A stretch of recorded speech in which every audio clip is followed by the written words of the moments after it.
नमस्कार मित्रांनो, आजचा हे सोलो राईड मला घेऊन आला एक शांत आणि सुंदर ठिकाणी. चला तर मग सुरू करूया आजचा प्रवास. तर आता मी इकडे आहे श्री दत्त मंदिर इकडे. तर आज मी एकटाच आहे, तर मी विचार केला कुठेतरी चांगल्या जागी जाऊ. कधी कधी एकटे फिरायला गेलं ना की स्वतःसोबत जास्त बोलायला मिळते. आणि आजचा हे छोटासा सोलो राईड पण तसाच होता. तर बर्ड विला उद्यान मी इकडे आलेलो आहे. तर मित्रांनो, मी याची लोकेशन तुम्हाला डिस्क्रिप्शनमध्ये देतो, तर तिथे जाऊन तुम्ही ती चेक करू शकता आणि तिकडं व्हिजिट करून बघा. इकडे खूप सुंदर जागा आहे. तर आपण इकडे पुढे बघू शकता छत्रपती संभाजी महाराज यांची मूर्ती. तर मी पूर्ण हे व्हिडिओ काढण्याचा प्रयत्न केला आहे. तर तुम्हाला हे आवडलं तर लाईक करा आणि व्हिडिओला मध्ये तुम्हाला कोणची पार्ट चांगला वाटला ते कमेंटमध्ये मला सांगा.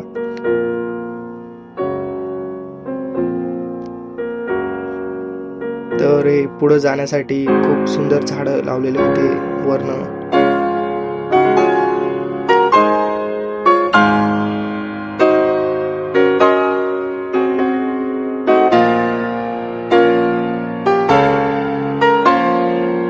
मित्रांनो, इकडून पुढे आपल्याला जाण्यासाठी रस्ता आहे.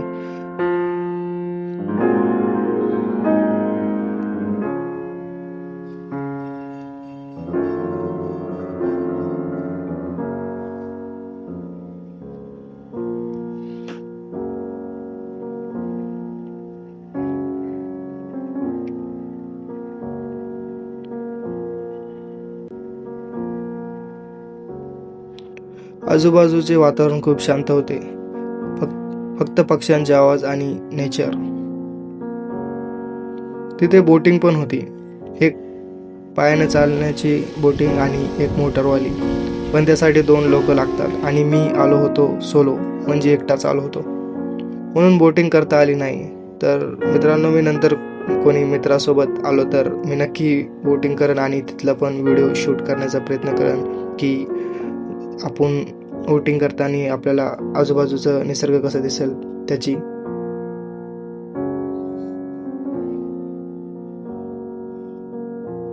तर मित्रांनो, या ब्लॉगमध्ये एवढंच होतं. तर तुम्हाला इकडं आत एंट्रीसाठी फक्त 10 रुपये तिकीट आहे. तर तिकडं 10 रुपये तिकीट दिल्यानंतर इकडं ओटमध्ये जायचं असेल तर तुम्हाला तिकडं पण 50 रुपये तिकीट आहे. तर ते तुम्ही 50 रुपये देऊन बोटिंगचं म्हणजे तुम्हाला जे अनुभव घेऊ शकता. खूप सुंदर असेल. मी तर नाही बसलो, तर मी पुढच्या वेळेस आल्यानंतर मी नक्कीच बसेल. तर मित्रांनो, तुम्हाला हे व्हिडिओ कसा वाटला तर लाईक करा. पुढचा पण नवीन ब्लॉग मी लवकरच अपलोड करेल. तर यावेळेस मी एकटाच होतो, तर मला एवढं शूट करता आलं. तर तुम्ही बघू शकता खूप सुंदर होतं इकडं. व्हिडिओ आवडला असेल तर लाईक करा आणि तुमच्या मित्रांना पण शेअर करा आणि नक्कीच इकडे व्हिजिट करा. खूप सुंदर आणि एकदम म्हणजे मन शांत होईल. खूप सुंदर जागा आहे. तुमच्या मित्रासोबत तुम्ही इकडे येऊ शकता.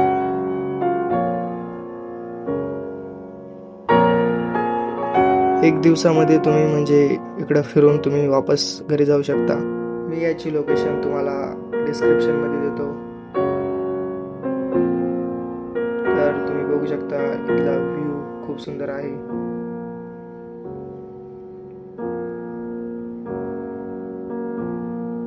पण काही ठिकाण असे असतात ना जी कॅमेरापेक्षा मनात जास्त कॅप्चर होतात. मित्रांनो, कधी कधी स्वतःसोबत वेळ घालवणे पण खूप गरजेचे असते. तर हा होता आजचा छोटासा पीसफुल ब्लॉग. तर आवडला असेल तर लाईक करा आणि नक्कीच तुमच्या मित्रांना पण शेअर करा.